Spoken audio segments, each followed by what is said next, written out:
Tonight here on the Muskegon Channel. I'm Andy O'Reilly. Dave Cackley's over yonder. Welcome to Thursday. Yes, hey, tonight's the big live show, Dave, which you still have yet to come and see.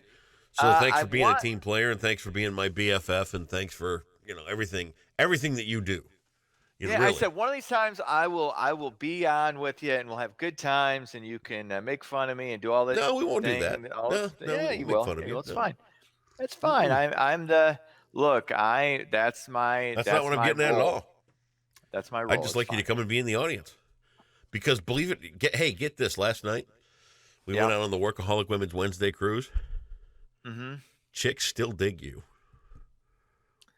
They were talking about you, and there was one lady that came up and she said, "Do you remember me?" And I'm like, and we talked a little bit, and she goes, "You set me up on a date with Dave one time." What? It apparently was some promotion we did. You met her for lunch or something, and I don't remember. I did? Yeah. I don't remember ever, because I usually I know. crap all over that. I didn't remember it either, but apparently you did Buffalo Wild Wings or something like that. And I did something. This is what's weird that you bring that up. Years ago, I want to say it was around 2004, maybe 2003. Yep. I was doing traffic for Michelle McCormick and Dave Kent on 96.1 way back when, and they set me up on a date with the Pulaski Days Queen or something. And yeah, it was fine. She was just kind of not a happy person. No. So it was a little weird. And I mean, she was pleasant enough. I mean, she's pleasant enough and she was cute, but it was just one of those, yeah, this is not going anywhere. Not going anywhere, right? Yeah, I'm not big on. I'm really against any kind of setup ever under any circumstances, because and it's always well-meaning. Yeah. People are like, "Oh, this is great. Oh, you guys be great." Oh, no, don't do that. Don't do that to me. Don't do that to you. Don't do that to the poor girl you think would be perfect for me. Right. They're not. It's fine. Okay. I'm good. You're good. No worries. No worries. Yes. None whatsoever. All right. Absolutely not. But if it's a mystery individual on a dark floor in a dance hall, Jesus, one of these days we got to do an investigation.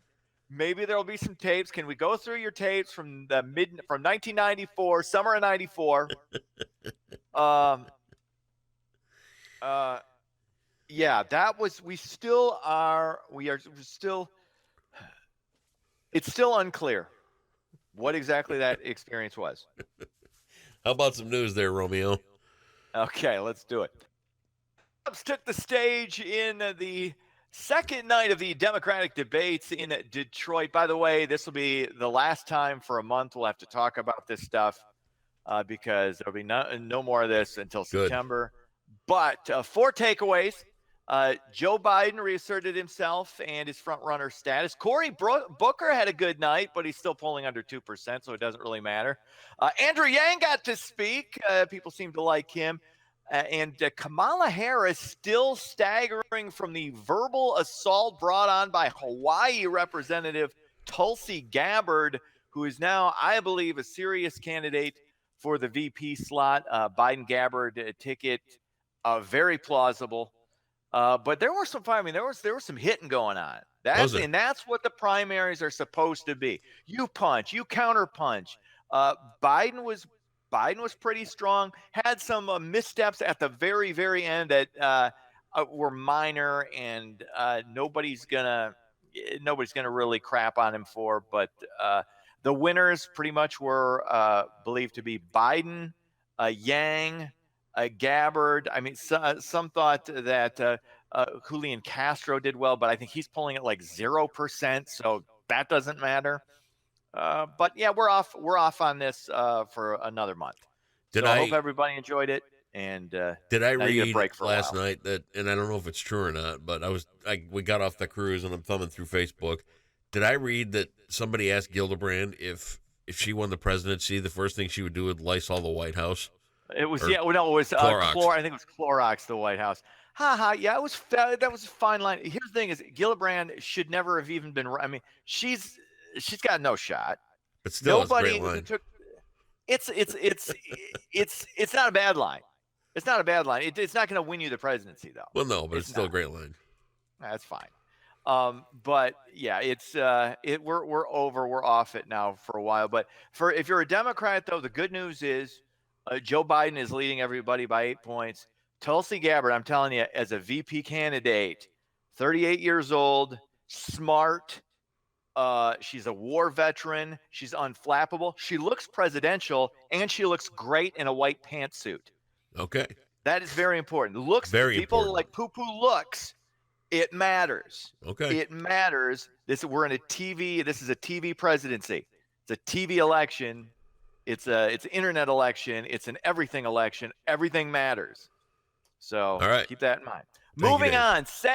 Sad news for geriatric hippies everywhere. Woodstock 50. Unfortunately, I didn't even know it was a thing. It's been canceled. John Fogarty pulled out a few days ago. You know your festival's in trouble when John Fogarty pulls out. And oh no. That's right. What are we gonna do? John Fogarty got an offer. John Fogarty got an offer to play the Sand Lake Chicken Fry. So, he had to turn down the one. Jay-Z also said he's not going to appear. Oh no! Okay, was that even really serious? Was Jay-Z even really considering it? Really? Come on now. Festival had been scheduled to take place August 16th through the 18th to celebrate the 50th anniversary, that is, of Woodstock. If I try to put myself back in that era and think, is that something I would have been interested in? And I realize I wouldn't have been. There's no way in hell I would have gone to that thing. Right. I didn't go in 94. I had an opportunity to go to Woodstock 94. Remember that? Uh-huh. Yeah. It just seemed gross and dirty and something I have zero interest in. Zero. What about you? I mean, that was in your heyday of didn't do Woodstock. No, I was working, I didn't have time to do that. Right. But, I mean, I hit Electric Forest when I can. Yeah. It's fun. I'm just not. Kids like to party, man. And let them have their fun. They're only young once, man. I get that. I was in my early 20s in Woodstock 94. I just had zero interest in having. I don't know. It wasn't my thing. Everybody else wanted to enjoy it fine. But unfortunately, like I said, if you're a old dirty hippie, do I go to Woodstock or do I stay home and let Mom make meatloaf? Well, the meatloaf is delicious. I can tell you that. Put some ketchup on it. Finally, good news for Andy O. Lakeshore temperatures expected to slowly go down over the next month. Days are getting shorter. Leon is getting larger. Ooh, boy. Leon who? You didn't catch that. Leon, you didn't? Oh, man. Max would have gotten that reference. Who's Leon? Max would have gotten that reference. Leon is getting larger. Anyway. Okay. Temps will be back down in the upper 70s by the end of the month, so you got that to look forward to. I like that. That's very nice.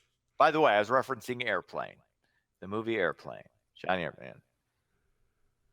Never mind. You completely. It's okay. Yep. It's okay. You and I are old. I would have thought you'd have a classic line from a classic movie from 1980. That's fine. Don't know that one. We shall move on. Sports. Cubs win. They blank St. Louis 2-0. Tigers. Back on a hot streak. 1 in a row. They beat up on California 9-1. Nick Castellanos. Hate it. Traded to the Cubbies. Hate it. He's done. He's out. He's my Tiger. 40 seconds before the trade deadline. Oof. 40 seconds. I know it. And he Castellanos gets to go to gone. Shane Green gone. I'll say this, though. I won't miss Shane Green licking his fingers like he does. That's a little creepy. That's fine. Some dudes have finger fetishes. It's just kind of strange. Just a little on the weird side. Like foot fetish. Foot fetishes, finger fetishes. Oh, you have a foot fetish? Whatever. I don't. It sounded like you said you did. No, not at all. Do not tell tall tales. Dave? Do not speak with a forked tongue. Is there a foot fetish going on, Dave? Feet are gross. Dave? Then why do you show yours off all the time? No, I don't show mine off all the time. Tomorrow is Flip Flop Friday. Are we about to have a moment? Are we going to have a breakthrough? No. If you tune in to 13 on your side tomorrow morning, you will get to see my feet in all of their glory. I've seen your feet. There's no glory.